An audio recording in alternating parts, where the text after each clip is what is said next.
525 अभ्यर्थी ही पास हुए हैं। यानी सीटों के सिर्फ 16% से कुछ ज्यादा अभ्यर्थी पास हुए हैं और 83% से ज्यादा सीटों पर हिंदी के योग्य शिक्षक नहीं मिले।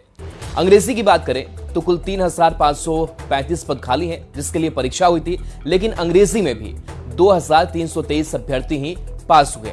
ऐसे में अंग्रेजी में 65% से ज्यादा अभ्यर्थी पास हुए हैं। उर्दू की बात की जाए तो 1749 पद खाली हैं, लेकिन सिर्फ 165 अभ्यर्थी परीक्षा में शामिल हुए थे और उनमें से 145 अभ्यर्थी पास हुए हैं। ऐसे में देखा जाए तो उर्दू के लिए सिर्फ करीब 8% अभ्यर्थी पास हुए हैं और करीब 92% सीट खाली रह गई है। वहीं मैथिली में 158 पद पर बहाली के लिए परीक्षा ली गई थी, जिसमें सिर्फ 48 अभ्यर्थी पास हुए हैं। ऐसे में मैथिली में भी करीब 70% सीट खाली रह गई। संस्कृत में 1289 पद के लिए परीक्षा ली गई थी, जिसमें सिर्फ 258 अभ्यर्थी ही सफल हुए। ऐसे में साफ है कि लगभग हर विषय में बड़ी संख्या में पद खाली रह गए हैं। हालांकि बीपीएससी ने कट ऑफ मार्क्स में 5% की छूट भी दी है, जो सभी वर्गों के लिए लागू होगा। बीपीएससी ने पहले ही कहा था कि हर हाल में 75% खाली सीटों को भरा जाएगा। ऐसे में कई विषयों में 75% सीटें नहीं भरने पर 5% की छूट दी गई है। बीपीएससी ने विषयवार रिजल्ट को अपनी वेबसाइट पर अपलोड कर दिया है। रिजल्ट जारी होने के साथ ही सफल अभ्यर्थी को जिला भी आवंटित किया जा रहा है और ज्वाइनिंग की प्रक्रिया भी आज से शुरू हो गई है।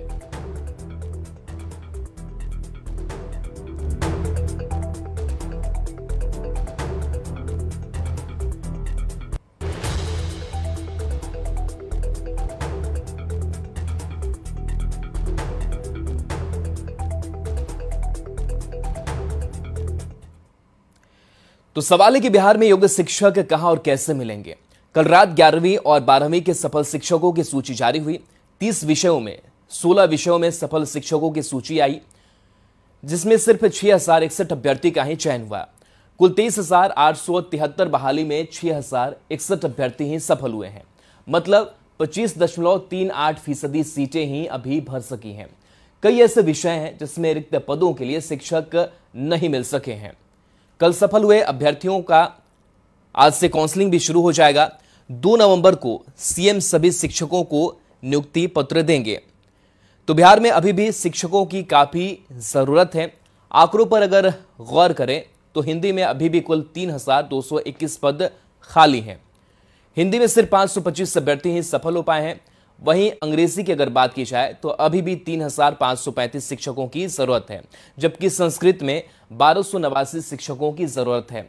उसी तरह उर्दू में 1749, बांग्ला में 27, मैथिली में 158, केमिस्ट्री में 4799, फिजिक्स में 3032, भूगोल में 1033, समाजशास्त्र में 1434, अर्थशास्त्र में 997, मनोविज्ञान में 2015, पाली में 29, फारसी में 305, दर्शन शास्त्र में 170, प्रकृति में 80 शिक्षकों की कमी है। अभी भी अभ्यर्थियों की संख्या कम होने से कई सीटें खाली हैं। कई विषयों के लिए अभ्यर्थी ही नहीं मिले हैं। तो सवाल यही है कि बिहार में योग्य शिक्षक कहां और कैसे मिलेंगे। क्या बिहार में योग्य शिक्षकों की कमी है? सरकार की वैकेंसी के बाद शिक्षकों की कमी पूरी नहीं हुई। योग्य शिक्षकों की कमी पूरी करने के लिए सरकार ने 11 अक्टूबर को नई नियमावली जारी की, जिसमें नियोजित शिक्षकों को मौके दिए गए। नियोजित शिक्षक अगर सरकार द्वारा चयनित एजेंसी का एग्जाम पास कर लेते हैं तो उन्हें भी बीपीएससी से पास आउट शिक्षकों की तरह सुविधाएं मिलेंगी। सरकार इन शिक्षकों को 3 मौके देगी। अगर 3 बार ये शिक्षक पास आउट नहीं हुए तो उन्हें अपनी नौकरी गंवानी पड़ेगी। तो शिक्षकों के नहीं रहने से अब क्या क्या दिक्कत है उसको समझते हैं, उस पर एक नजर डालते हैं।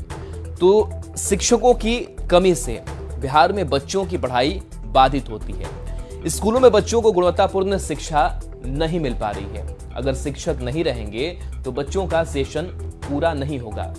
कई विषयों में बच्चों की पढ़ाई नहीं हो पाएगी। बच्चों को नए शिक्षकों का बहाली होने तक इंतजार करना पड़ेगा।